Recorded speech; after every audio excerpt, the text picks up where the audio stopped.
So India versus ইংল্যান্ডের যে ODI series চলছিল সেই ওডিআই সিরিজ শেষ হয়ে গেছে এবং এখান থেকে অনেক পজিটিভ পয়েন্ট এসছে এবং অনেক কিছু টপিক আছে আজকে কথা বলার মতো। দেখো এক এক করে আসি, ফার্স্টেই ব্যাটিং নিয়ে আসি। দেখো ব্যাটিংয়ে যদি ওপেনার দুজনের কথা বলি, গিল ফার্স্টে চলো ক্যাপ্টেনের কথাই বলি। ক্যাপ্টেন তোমার প্রথম দিকে খারাপ একটু চলছিল, তারপরে আগের ম্যাচে রোহিত শর্মা যেটা দেখিয়ে দিয়েছে, ভাই রোহিত শর্মা নিয়ে আর কোনো ডাউট হওয়ার কিছু নেই। যদিও লাস্ট ওডিআইতে 1 রানে আউট হলেও ঠিক আছে, চিন্তার কোনো ব্যাপার নেই, রোহিত শর্মা বেটার পজিশনে আছে। আর দিকে গিল ভাই পুরো সিরিজ কাঁপিয়েছে ভাই, ম্যান অফ দ্য সিরিজ ভাই গিল। পুরো সিরিজে মানে প্রথম দুটো ম্যাচে ট্রাই করেছিল সেঞ্চুরি, মানে সেঞ্চুরি হয়েছে তো প্রথম দুটো ম্যাচে, সো হলো না, বাট বাই দ্য থার্ড ম্যাচে ঠিক সেঞ্চুরি তুলে নিয়েছে। সো এটা একটা খুবই ভালো প্রথম দুজন। তারপরে কোহলি এতদিনে একটু ছন্দে ফিরছিল না, সো আজকে একটা 50 মেরেছে। হ্যাঁ একটু মাঝে মাঝে বিরাট যেসব মানে শর্ট খেলছিল বা যেসব একটু মনে হচ্ছিলো একটু তো প্রবলেম হচ্ছে মনে হচ্ছিল এটা, বাট শুধু একটা জিনিস আমার যেটা পার্সোনাল আমার মনে হয় যে যদি তোমার বাইরের বলের যেটা ব্যাপারটা চলে আসছে সেই বিজিটি থেকে, সেই জিনিসটা দিয়ে একটু ঠিক করে না, সো ঠিক হয়ে যাবে বিরাট কোহলির জন্য। বিশাল কিছু ব্যাপার না, হয়ে যাবে বিরাট কোহলিকে যদি ওই ব্যাপারটা একটু ঠিক করে নিক। মোটামুটি যা লাস্ট ওডিআইতে যা খেললো বিরাট কোহলি, হয়ে যাবে, প্রবলেম নেই। ছন্দে আছে মোটামুটি, এটা ফর্মে এসছে। সো একটু এবার শুধু একটু ঘষা মাজা করা বাকি আছে, না হলে ঠিক আছে। আর ওদিকে ভাই এক হলো গিল ফার্স্টে, আর তারপরে হলো শ্রেয়াস আইয়ার।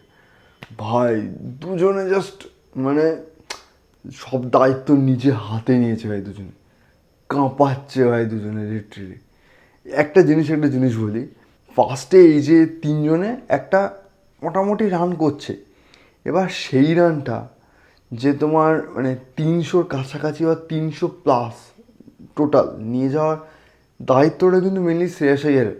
কারণ আজকের ম্যাচেও বিরাট কোহলি যখন আউট হয় তখন 122 মতো রান হয়েছিল। সেখান থেকে মানে হ্যাঁ একটা রান উঠবে, ভালো রান উঠবে বোঝা যাচ্ছিলো, বাট 300 ওইভাবে কেউ বলতে পারছে না যে হ্যাঁ 300 হতে পারে। সো এই যে শ্রেয়াস আইয়ার এসে যে খেলাটা খেলছে এখানে, যে মানে বলতে পারো টিমের ওপরে একটা প্রেশার রিলিজ করছে, এই খেলাটার জন্য এই জিনিস যদি চলতে থাকে ভাই আমি বলছি মিলিয়ে নাও চ্যাম্পিয়ন্স ট্রফিতেও 300 অনেকবার উঠবে শ্রেয়াস আইয়ারের জন্য। শ্রেয়াস আইয়ার তোমার এই যে মাঝখানে এসে ব্যাপক ইনিংস খেলে দিয়ে যাচ্ছে, শ্রেয়াস আইয়ারও এই সিরিজে টোটাল খুবই ভালো করেছে। তারপর ফাইনালি আজকে আমি একটু খুশি হলাম যে কেএল রাহুলকে 5-এই পাঠানো হলো। দেখো মানছি তোমার 5-এ আসলে তোমার অক্ষর প্যাটেলও ভালো পারফরমেন্স করছে, বাট কেএল রাহুলের ওটা জায়গা, ঠিক আছে। সো কেএল রাহুলকে 5-এই দাও, কারণ কেএল রাহুল 5-এ পারফরমেন্স ভালো করেছে, অনেক পারফরমেন্স ভালো। বাই চান্স মানে এটা না হোক যে যদি টপ অর্ডার কোনোভাবে কোলাপস করে যায়, সো 5-এ তোমার কেএল রাহুল মানে একটু মানে ধরতে পারবে খেলা, সেরকম প্লেয়ার আছে। সো 5-এ দিল এবং কেএল রাহুল 5-এ আজকে পারফর্ম করেছে, 40 রান মতো করেছে। কেএল রাহুল বিরাট কোহলি দুজনই আজকে ম্যাচে বলতে পারো তোমার একটু ফর্মে ফিরেছে বা একটু টাচে এসছে, একটু তোমার খেলার ছন্দে ফিরেছে। ওদিকে বাকি তোমার হার্দিকের আজকে একটু রান করা উচিত ছিল, টাইম ছিল হার্দিকের কাছে।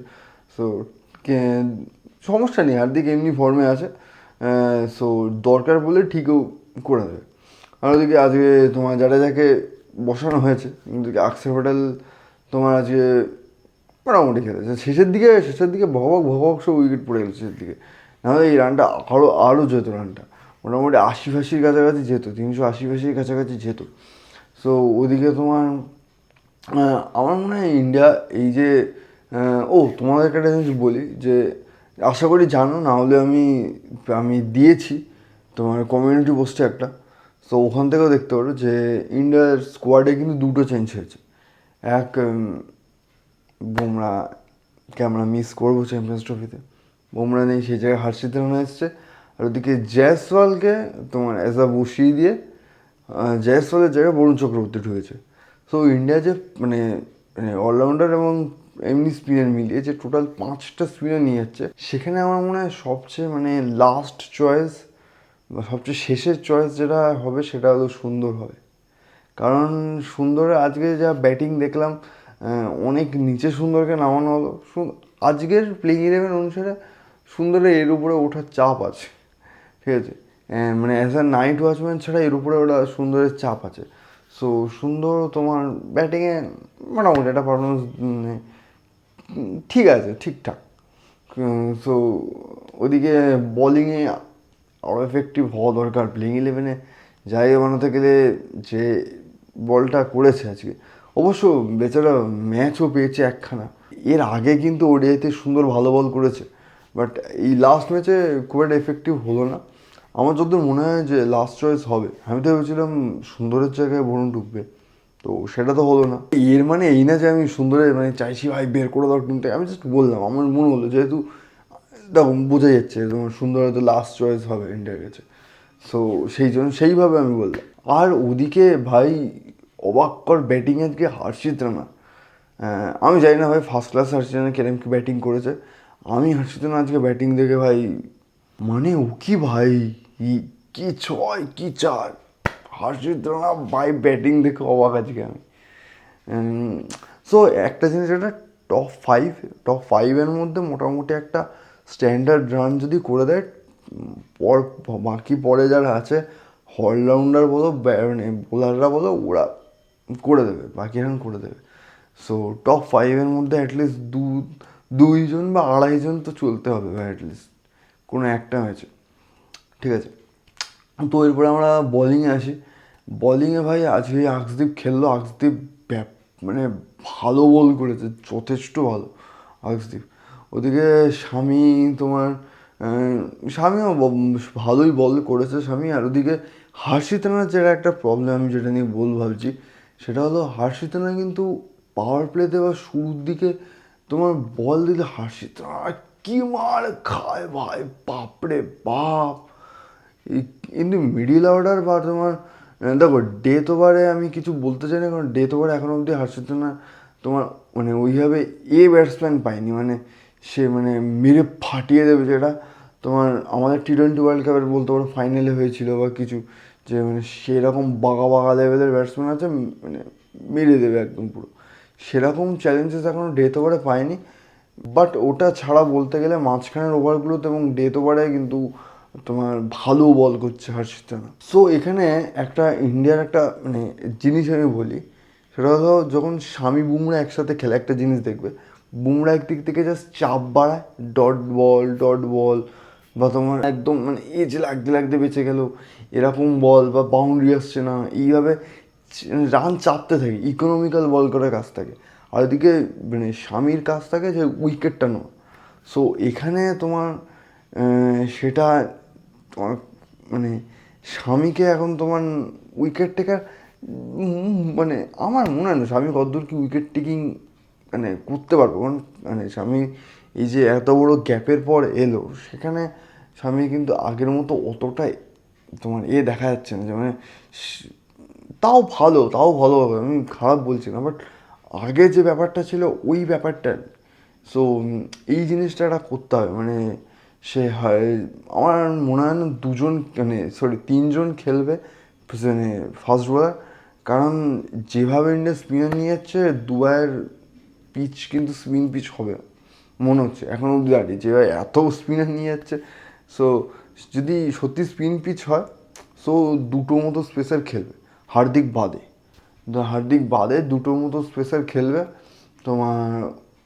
তখন আমার মনে হয় মানে আকসদীপ সিং একদম মানে কনফার্ম, ওদিকে হর্ষিত রানা বা স্বামীর মধ্যে কেউ একজন আসতে পারে আমার মনে হয়। বাকি দেখতে গেলে তোমার ইন্ডিয়ার মোটামুটি ব্যাটিং বোলিং সব ঠিকঠাকই আছে। শুধু হ্যাঁ একটা জিনিস বলবো যে এই ইংল্যান্ডে যে চললো সিরিজটা ইংল্যান্ডের সাথে, সেই সিরিজে না দেখো সবাই ফর্মে এসছে বা সবাই ভালো, সবাই টাচে এসছে, সবাই ভালো খেলছে, ঠিক আছে। বাট ইংল্যান্ড না সেই কম্পিটিশান দিতে পারলো না, যে মানে হ্যাঁ একটা কম্পিটিশান হলে টিমের সাথে মানে নিজের কোন দিকটা মানে ভুল হচ্ছে বা নিজের ভালো খারাপ দিকটা আরও বেটার বোঝা যায়। ইংল্যান্ড অবভিয়াসলি খারাপ টিম না, বাট সে কম্পিটিশন দিতে পারলো না। আরও বেটার ইংল্যান্ডের কাছ থেকে খেলা এক্সপেক্ট করেছিলাম, অ্যাটলিস্ট কম্পিটিশান দিক, এটা যাতে মানে আমরাও আমাদের ভালো খারাপ বুঝতে পারি। সো যাই হোক, অ্যাটলিস্ট মানে সবেতেও টাচ এসছে, কনফিডেন্স সবার মধ্যে আছে, পজিটিভনেসে আছে। এই যা হয়ে গেল খেলা, এবার ডাইরেক্ট একদম চ্যাম্পিয়ন্স ট্রফি, ফার্স্ট ম্যাচ বাংলাদেশের সাথে। সো দেখা যাক এরপরে কি হয়। সো টুর্নামেন্ট শুরু হওয়ার আগে আমার তরফ থেকে ইন্ডিয়া টিমকে বেস্ট অফ লাক। আর ওদিকে তোমার যদি ছোটোখাটো ক্রিকেট রিলেটেড আপডেটস এবং ছোটোখাটো কোনো নিউজ ফিউজ এইসব জানার জন্য চ্যানেলটাকে সাবস্ক্রাইব করে রাখো, কারণ কমিউনিটি পোস্টে আমি কিন্তু আপডেট দিতে থাকি, ঠিক আছে, সব কিছু নিয়ে আপডেট দিতে থাকি। সো সাবস্ক্রাইবটা করো, সো তাহলে তোমরাও আপডেটেড থাকতে সব কিছু জানতে পারবে, আর ভিডিও দেখলে তো অবভিয়াসলি জানতে পারবেই।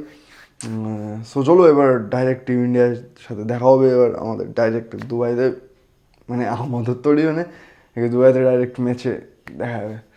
So hope for the best, সবাই সবার মানে যে ভালো খেলছে তো ভালো খেলছে ভালো, আর যে যার ভুল হচ্ছে সেটাও শুধরে নিক। এবং যার টিম এখন এবং যার টিমের অবস্থা, কাপ কিন্তু আশা করা যায়।